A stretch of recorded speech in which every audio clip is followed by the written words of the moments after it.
Welcome back to our daily news update, bringing you the latest headlines from around the world. Now let's begin. Expert warns of growing social media sextortion schemes targeting boys. The former Snapchat employee said, "This is the new Nigerian prince scam." A former Snapchat employee says sextortion schemes, which are becoming increasingly common on social media platforms, can have a severe impact on minors using those apps. The FBI defines sextortion as a serious crime, in which perpetrators threaten to expose a victim's sensitive or private information, including nude photos, in exchange for money or more sexually explicit material. The potential harm, especially as it relates to minors, is severe, the former employee, who spoke on the condition on anonymity to protect his career, said. "We've seen thousands of reports this year. But the ratio of reported to not reported is pretty high. Probably less than 5% of this is actually reported." The issue began popping up more frequently on Snapchat beginning in 2021, he said. "How does sextortion work? It's not really based around sexual content. It's fraud. It's basically financially motivated," he explained. "A bad actor posing as someone else online, particularly as a young, beautiful woman from the United States or Western Europe, will send messages or friend requests to numerous potential targets and then strike up conversation.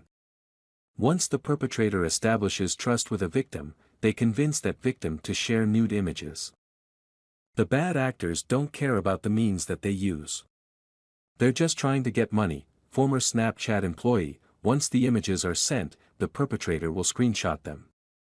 Snapchat alerts users when other users take screenshots of their messages or photos, but bad actors use an app or another phone to capture the nude image so they don't get caught. Then, perpetrators send the image back to the victim and threaten to expose it if they do not send money. Some bad actors will use templates that place the nude image next to a screenshot of the victim's friend lists on Instagram or other social media apps.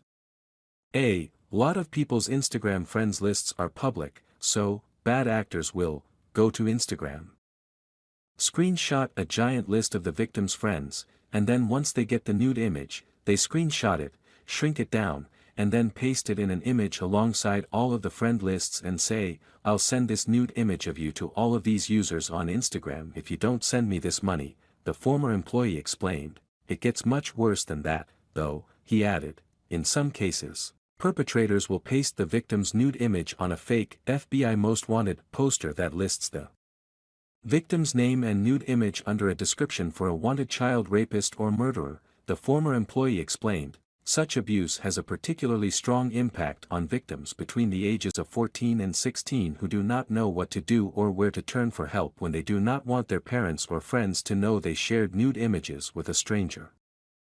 Who is impacted by sextortion? Sextortion sometimes results in suicide or self-harm, particularly among teenagers. Most perpetrators the employee witnessed on Snapchat targeted young men for money, and most were operating these scams out of Nigeria.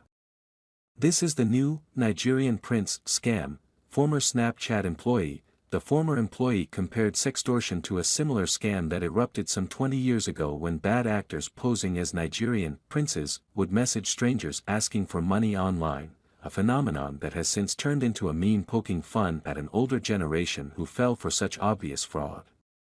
"This is almost 100% of this is from Nigerian users. The victims are always young men." He added later, "They're targeting young men because young men are the most likely to fall for this type of scheme," the former employee explained. Also, young men are not used to being victims being targeted like this. A Snap spokesperson told Fox News Digital in a statement that the sexual exploitation of any Snapchatter, especially a teen, is horrific, illegal, and against the company's policies. "Financial sextortion is a growing online threat and we have been ramping up our tools for combating it, including strengthening our detection technologies. We are continuing to invest in new protections for both teens and parents, and are developing educational resources to help raise awareness about these growing online harms." The spokesperson said, "Targeting young women has a dramatically lower success rate for perpetrators because many women are taught to be cautious when talking to strangers online. Young men are not used to this at all. It's extremely new phenomenon." former Snapchat employee, "They're so easily convinced to do something like this," the former employee said. On the other hand, girls more frequently become victims of sextortion schemes in which perpetrators demand more sexually explicit content from victims. In other words, instead of threatening to expose victims' nude images for money, they threaten to expose them in exchange for more nude photos. These bad actors targeting girls often come from within the United States. And many know the victims personally, the former Snapchat employee said. A young woman who spoke with Fox News on the condition of anonymity said she recently became the victim of a different kind of romance/sextortion scam. Last year, she began speaking with a man who had a generic name, George Anthony, on Instagram, who, as far as she could tell, was real. She would video chat with him, and his face matched his photos on Instagram. They developed a relationship through their messages on Instagram and WhatsApp. He conceived a sob story and asked her to send him money. She sent thousands of dollars before she finally realized he was never going to stop asking for more. So she cut off contact and blocked him. The crazy thing is, I didn't even realize what had happened to me until earlier this year. I wasn't aware of these romance scam situations that happen. Apparently, it's on the rise now, she said. About a year after they began communicating, George Anthony reached out to the victim's friend and shared a nude photo the victim had shared with him, asking for the friend to put him back in touch with the victim or else he would share her image elsewhere. "I have more people I can show that, to, even guys," he wrote to the victim's friend in a screenshot shared with Fox News Digital, adding, "So just tell her to fix things up with me." When Fox News Digital reached out to the user and asked if he scammed the victim into giving him money and threatened to share her photo, he wrote, "I did not," adding, "He is the love of my life." He sent follow requests to the victim's brother and sister, but the victim told her siblings not to accept. Sextortion resulting in tragedy. In one example of the severe impact sextortion has on children and teens, a 17-year-old Michigan boy named Jordan DeMay took his own life after becoming a sextortion victim via Instagram. The main suspect in his death, 22-year-old Samuel Ogoshi, is one of 3 men from Lagos arrested earlier this month for allegedly hacking Instagram accounts and sexually extorting, or sextorting, more than 100 young men online, including DeMay. Ogoshi allegedly posed as a young woman under the username Danny Roberts. The account was real but had been hacked and sold to Ogoshi, who used the profile to coerce young men into sending explicit photos of themselves, authorities said. He allegedly used the photos as leverage for money. According to the FBI, DeMay believed he sent a nude image to Ogoshi, posing as Danny Roberts, who then threatened to send the image to DeMay's friends and family if DeMay did not send money. When DeMay could not send any more money, he shot himself. In another example, South Carolina Republican State Representative Brandon Guffey's 17-year-old son also died by suicide after becoming a sextortion victim. Similarly, a perpetrator posing as a young woman reached out to Gavin Guffey on Instagram. Requested nude images, then threatened to expose them if he did not send money.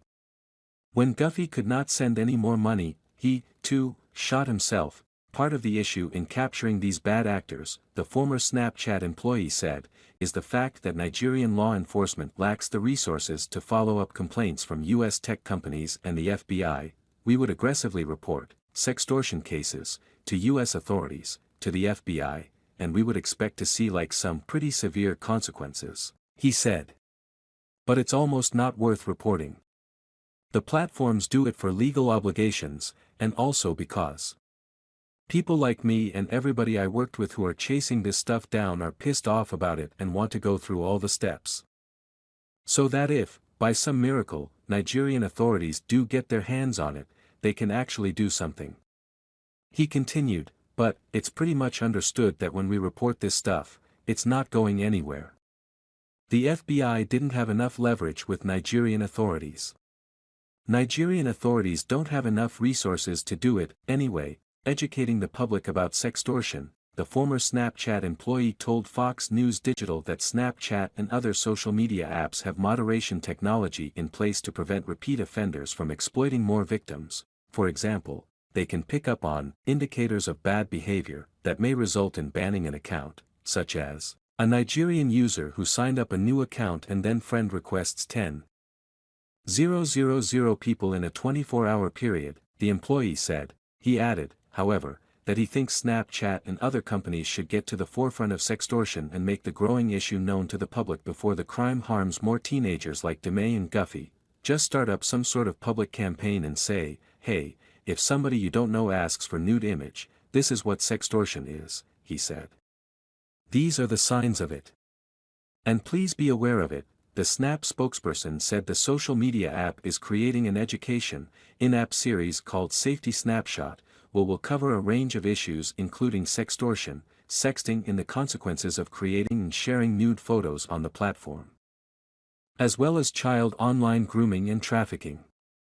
The former Snapchat employee believes instances of sextortion are happening billions of times a year on social platforms. Obviously, none of the technology companies want to come out and say, hey, underage male users are being exploited on our platform for a ton of different reasons.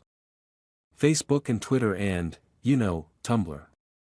They don't want to come out and say that, he said. But that would immediately reduce the amount of exposure that young victims have to this.